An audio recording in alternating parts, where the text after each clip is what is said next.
রাজধানীর ২ city corporation নির্বাচন মানে রাজনৈতিক উত্তাপ। অতীতের মতো এবারও প্রার্থিতা ঘিরে শুরু হয়েছে জোট সমঝোতা ও কৌশলের হিসাব নিকাশ।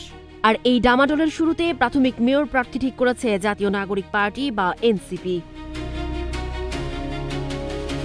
ডিএনসিসির মেয়র পদে এনসিপি প্রাথমিকভাবে বেছে নিয়েছে দলের জ্যেষ্ঠ যুগ্ম আহ্বায়ক আরিফুল ইসলাম আদিবকে।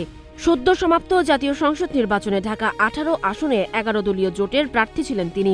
বিএনপির প্রার্থীর কাছে পরাজিত হলেও ১,১১,২৯৭ ভোট পান, যা রাজধানীতে এনসিপির সাংগঠনিক সক্ষমতার ইঙ্গিত দেয় বলে মনে করছেন দলীয় নেতারা।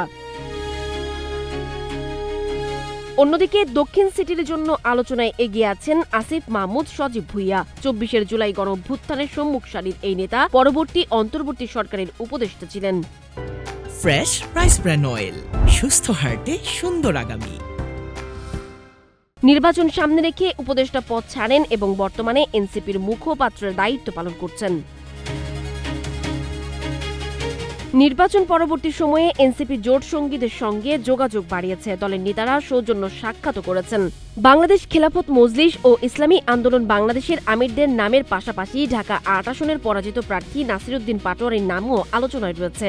এনসিপি দলীয় সূত্র বলছে, রমজানের পর সিটি নির্বাচন হবে এমন ধারণা নিয়ে তারা প্রস্তুতি নিচ্ছে। এবারও জামায়াত নেতৃত্বাধীন ১১ দলীয় জোটের সঙ্গে সমঝোতা করে অংশ নেওয়ার পরিকল্পনা রয়েছে। কাউন্সিলর প্রার্থী তালিকাও প্রস্তুত করে শিগগিরই সমঝোতার বৈঠকে বসবে দলটি।